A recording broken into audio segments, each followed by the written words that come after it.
വാർത്താ ദിനം തുടങ്ങുന്നു. പ്രധാന വാർത്തകൾ.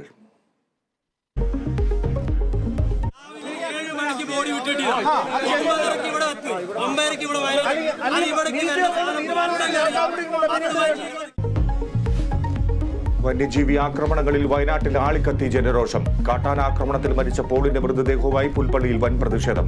പോലീസും നാട്ടുകാരും തമ്മിൽ സംഘർഷം. ജനപ്രതിനിധികൾക്ക് നേരെ കുപ്പിയേറ്. പുൽപ്പള്ളി പഞ്ചായത്തിൽ ഇന്നും നാളെയും നിരോധനാജ്ഞ. കാട്ടാനാക്രമണത്തിൽ മരിച്ച പോളിനെ കണ്ണീരോടെ വിടചൊല്ലി നാട്. പോളിന്റെ കുടുംബത്തിന് 10 ലക്ഷം രൂപ സഹായധനം പ്രഖ്യാപിച്ച സർക്കാർ. ചികിത്സ വൈകിയെന്ന ആരോപണത്തിൽ മനുഷ്യാവകാശ കമ്മീഷൻ കേസെടുത്തു. 20-ന് വയനാട്ടിൽ ഉന്നതതല യോഗം വിളിച്ച് മുഖ്യമന്ത്രി.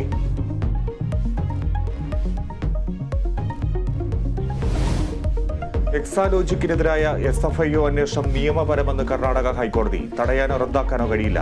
അന്വേഷണം പൊതുതാൽപര്യത്തിന്റെ അടിസ്ഥാനത്തിൽ. വീണയുടെ വാദങ്ങൾ നിലനിൽക്കില്ലെന്നും കോടതി. ജസ്റ്റിസ് നാഗപ്രസന്നയുടെ വിധി പകർപ്പ് കേരള വിഷൻ ന്യൂസിന്.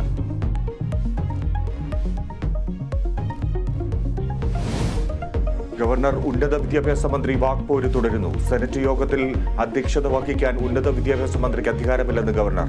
സെനറ്റ് സർവകലാശാലയുടെ പരമോന്നത ജനാധിപത്യ വേദിയെന്ന് ആർ ബിന്ദു. VC നിയമനത്തിന് സെർച്ച് കമ്മിറ്റിയിലേക്ക് നോമിനിയെ നൽകില്ലെന്ന് കേരള സർവകലാശാല.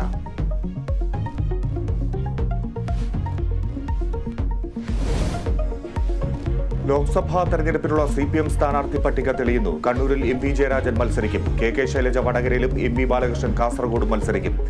സംസ്ഥാന സെക്രട്ടേറിയറ്റ് തീരുമാനം കണ്ണൂർ ജില്ലാ സെക്രട്ടേറിയറ്റ് അംഗീകരിച്ചു. കോട്ടയത്ത് ഫ്രാൻസിസ് ജോർജ് UDF സ്ഥാനാർത്ഥി.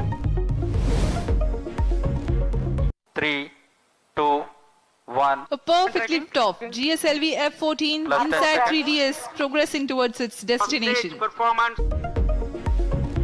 ISROയുടെ കാലാവസ്ഥാ ഉപഗ്രഹം നോട്ടിബോയ് ഭ്രമണപഥത്തിൽ. ഇൻസാറ്റ് 3Dസിന്റെ വിക്ഷേപണം വിജയകരം. വ്യാഴാഴ്ച മുതൽ തിയേറ്ററുകളിൽ മലയാള സിനിമകൾ റിലീസ് ചെയ്യില്ലെന്ന് തിയേറ്റർ ഉടമകൾ.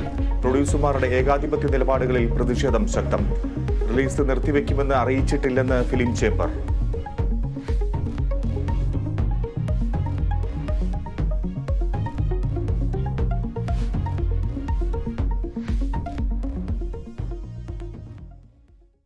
ഇനി വിശദാംശങ്ങളിലേക്ക് പോകുന്നു. വയനാട്ടിലെ വന്യജീവി ആക്രമണത്തിൽ പുൽപ്പള്ളിയിൽ നാട്ടുകാരുടെ വൻ പ്രതിഷേധം. MLAമാർക്ക് നേരെ കുപ്പിയെറിഞ്ഞു. വനം വകുപ്പ് വാഹനത്തിന് നേരെയും പ്രതിഷേധം. പോലീസ് ലാത്തി വീശി. പുൽപ്പള്ളിയിൽ ഇന്നു നാളെയും നിരോധനാജ്ഞ പ്രഖ്യാപിച്ചു.